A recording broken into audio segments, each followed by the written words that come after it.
anticipated seasons in Creighton basketball history, ranked number 9 in the country, Nick.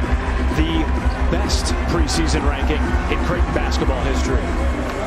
And it's well-deserved, and the team has totally embraced those expectations. They have talked about Final Four national championship, but they've continued to work here. But Culpepper can score in the post. He was number 1 in the Big East in field goal percentage, shooting 64%. And he's the reigning Big East Defensive Player of the Year, and he alters that shot. Hard. Alexander to make a 3 in this game. That was kind of their MO last year, atypical of a Greg McDermott coach Creighton team. Not shoot it well from 3, and that's going to be a big area to watch throughout the season because Greg McDermott wants to get back to letting it fly just like this. Miller knocks it down. Flo picks it off. The TCU transfer up ahead to Alexander. Job by Farabello. Shots, but it'll be interesting to see if they can, because that's a big part of how this offense really rolls. Shireman, a great three-point shooter at South Dakota State, and he knocks in his first triple. Good rebound from Trey Alexander, and a tough shot rattles down. Trey Alexander team needs that guy, a role to be filled of being that defensive stopper.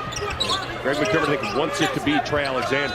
There he is from 3, and he splashes it from the corner. It's a great read from Shireman, but it's a great hard post up by Kalkbrenner and off of Nembhard. Final 5 seconds. Nembhard. That's a 3. And just before the horn, the Big East Freshman of the Year from a season ago ends a 2-minute scoring drought, and it's a drive for Kaluma.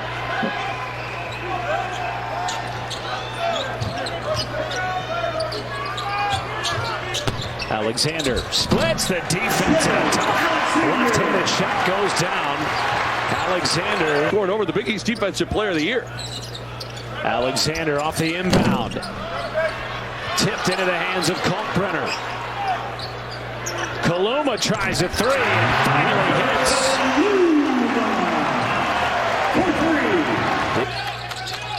Well, Kalkbrenner comes out. The freshman Frederick King is on. Here's Sharif Mitchell back into the game for the first time this half. Miller. That's a corner 3, and Davis has been equally as good. They are 5 for 11 from deep. It's a great timeout from Coach Tower. After Creighton made a 3, the crowd was into it. You call timeout, you get the crowd out of it, and then you were able to knock down a 3 until you hang in there on the road.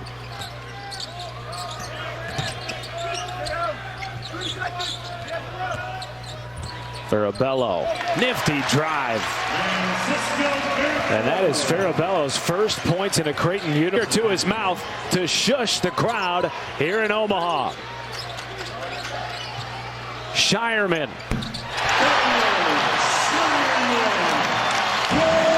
Would have been a range from Shireman. Here in Omaha. Shireman.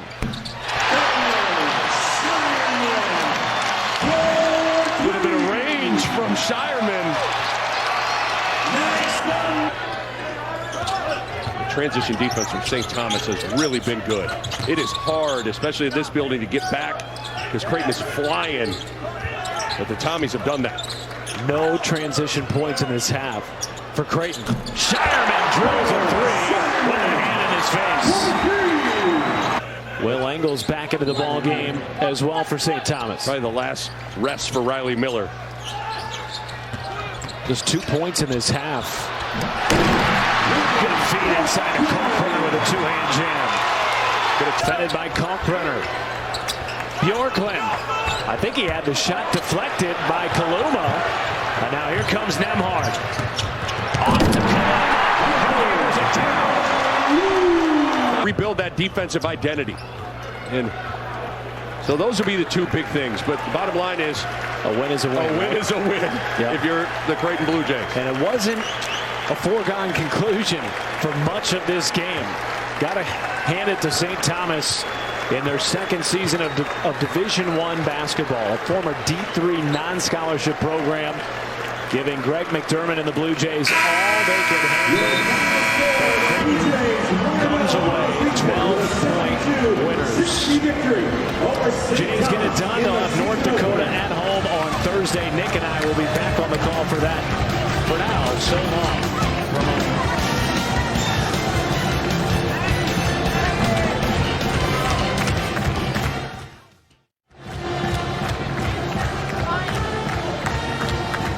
Okay, I'm going to give Nick my headset so that he can hear you, and he can give his headset to McDermott. Is he coming to sit with me?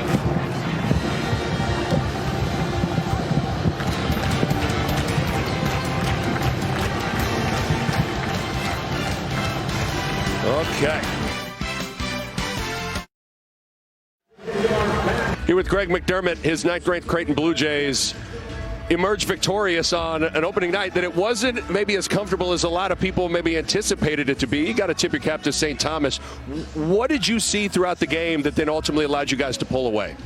You know, they did such a great job of packing the paint and, you know, really daring some of our guys to shoot it. And those guys have been shooting it pretty well up to tonight, and we just didn't shoot it very good tonight. And but, you know, we finally got into the teeth of the defense a little bit in the second half, and I thought defensively our attention to detail was a little bit better the second half as well, and we were finally able to create some separation. What'd you learn about your group tonight? You know, I thought the first half in particular, we did a lot of first side attacks rather than making the defense work and getting to that second side. You know, you know, we got a little flat-footed defensively when we weren't scoring baskets, and you know that's the time where you can't be flat-footed. You have to have a little bit more intensity, a little bit more grit defensively, and you know when they have a pick and pop 5 like that where they can stretch out, it's a little bit of a tough matchup for us. But you know, again, credit St. Thomas. They played a heck of a game. This is where maybe a game. Your depth probably helped you guys, maybe wearing them down throughout the game. Mason Miller came in, made a couple of threes, couple of plays. Ryan Nemhart, I thought, was fresh at the end of the game, and he was able to make a couple of assists. How'd you feel about your depth? Yeah, I mean, that's what we needed to do, you know, and I'd like to use them a little bit more. I thought maybe we'd be able to tonight. You know, Kalkbrenner's fighting the flu, and Frederick gave us some good minutes in there. And as you mentioned, I thought Mason hit a couple critical threes to kind of loosen up that defense. And Farabelle is just a steadying presence in there. And then, you know, Sharif, you know, he had some open shots. He just missed them, and he's been shooting it pretty good. So, you know, the good news is I'll have their attention tomorrow. So we'll get better the next couple days. Congrats on an opening win. Thanks, Nick.